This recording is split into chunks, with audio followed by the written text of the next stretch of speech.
On behalf of the General Assembly, I have the honor to welcome to the United Nations His Excellency Jair Messias Bolsonaro, President of the Federative Republic of Brazil, and to invite him to address the Assembly. Ok. Bom dia a todos. Senhor Presidente da Assembleia Geral, Abdullah Shahid, Senhor Secretário-Geral das Nações Unidas, Antônio Guterres, senhores chefes de Estado e de Governo e demais chefes de delegação, senhoras e senhores, é uma honra abrir novamente a Assembleia Geral das Nações Unidas. Venho aqui mostrar o Brasil diferente daquilo publicado em jornais ou visto em televisões.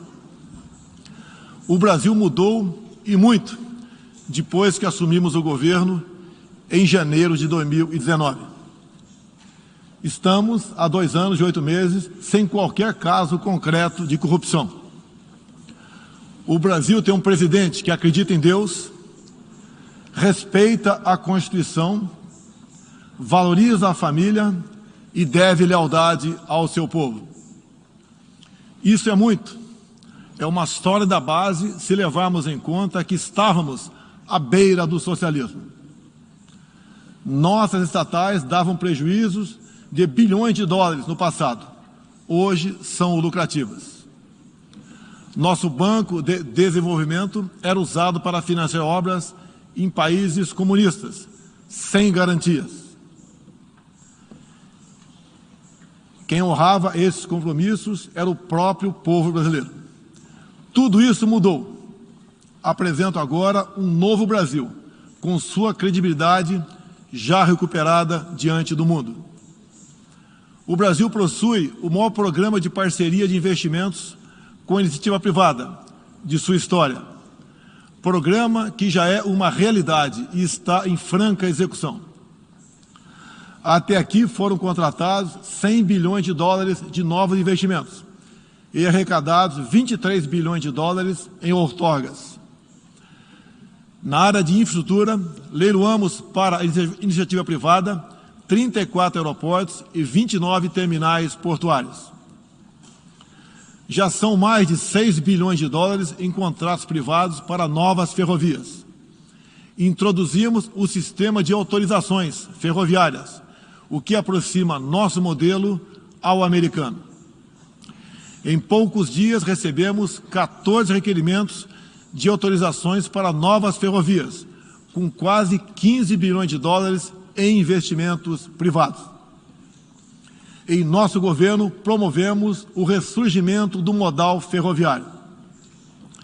Como reflexo, menor consumo de combustíveis fósseis e redução do custo do Brasil, em especial no barateamento de produção de alimentos. Grande avanço vem acontecendo na área do saneamento básico. O maior leilão da história do setor foi realizado em abril, com concessão ao setor privado dos serviços de distribuição de água e esgoto no estado do Rio de Janeiro. Temos tudo o que o investidor procura: um grande mercado consumidor, excelentes serviços, tradição de respeito a contratos e confiança no nosso governo. Também anuncio que nos próximos dias realizaremos o leilão para a implementação da tecnologia 5G no Brasil. Nossa moderna e sustentável agricultura de baixo carbono alimenta mais de 1 bilhão de pessoas no mundo e utiliza apenas 8% do território nacional. Nenhum país do mundo possui uma legislação ambiental tão completa quanto a nossa. Nosso Código Florestal deve servir de exemplo para outros países. O Brasil é um país com dimensões continentais, com grandes desafios ambientais. São 8,5 milhões de quilômetros quadrados, dos quais 66%, 2/3, são vegetação nativa, a mesma desde o seu descobrimento em 1500. Somente no bioma amazônico, 84% da floresta está intacta, abrigando a maior biodiversidade do planeta. Lembro que a região amazônica equivale à área de toda a Europa Ocidental. Antecipamos de 2060 para 2050 o objetivo de alcançar a neutralidade climática. Os recursos humanos e financeiros destinados ao fortalecimento dos órgãos ambientais foram dobrados, com vistas a zerar o desmatamento ilegal. E os resultados desta importante ação já começaram a aparecer. Na Amazônia, tivemos uma redução de 32% do desmatamento no mês de agosto, quando comparado a agosto do ano anterior. Qual país do mundo tem uma política de preservação ambiental como a nossa? Os senhores estão convidados a visitar a nossa Amazônia. O Brasil já é um exemplo na geração de energia, com 83% advinda de fontes renováveis. Por ocasião da COP26, buscaremos consenso sobre as regras do mercado de crédito de carbono global. Esperamos que os países industrializados cumpram efetivamente seus compromissos com o financiamento de clima em volumes relevantes. O futuro do emprego verde está no Brasil.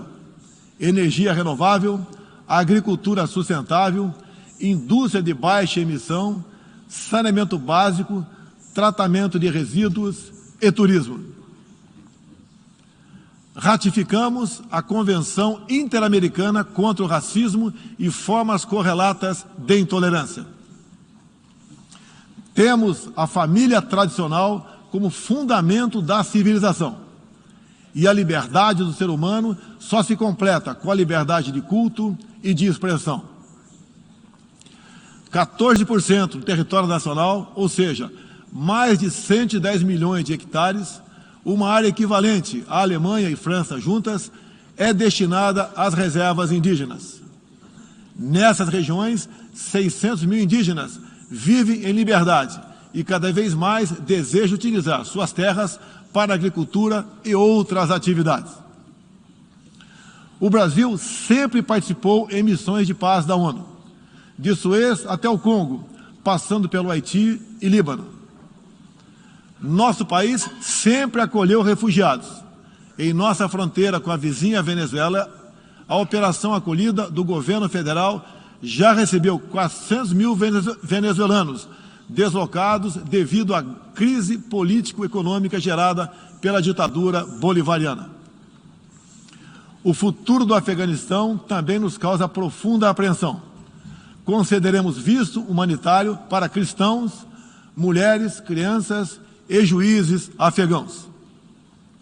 Nesses 20 anos dos atentados contra os Estados Unidos da América, em 11 de setembro de 2001, reitero nosso repúdio ao terrorismo em todas as suas formas. Em 2022, voltaremos a ocupar uma cadeira no Conselho de Segurança da ONU. Agradeço aos 181 países, em um universo de 190, que confiaram no Brasil. Reflexo de uma política externa séria e responsável, promovida pelo nosso Ministério das Relações Exteriores. Apoiamos uma reforma do Conselho de Segurança da ONU, onde buscamos um assento permanente. A pandemia pegou a todos de surpresa em 2020. Lamentamos todas as mortes ocorridas no Brasil e no mundo. Sempre defendi combater o vírus e o desemprego de forma simultânea e com a mesma responsabilidade. As medidas de isolamento e lockdown deixaram um legado de inflação, em especial nos gêneros alimentícios no mundo todo. No Brasil, para atender aqueles mais humildes, obrigados a ficar em casa por decisão de governadores e prefeitos e que perderam sua renda, concedemos um auxílio emergencial de $800 para 68 milhões de pessoas em 2020. Lembro que terminamos 2020, ano da pandemia, com mais empregos formais do que em dezembro de 2019. graças às ações do nosso governo com programas de manutenção de emprego e renda que nos custaram cerca de 40 bilhões de dólares. Somente nos primeiros 7 meses deste ano, criamos aproximadamente 1.800.000 novos empregos.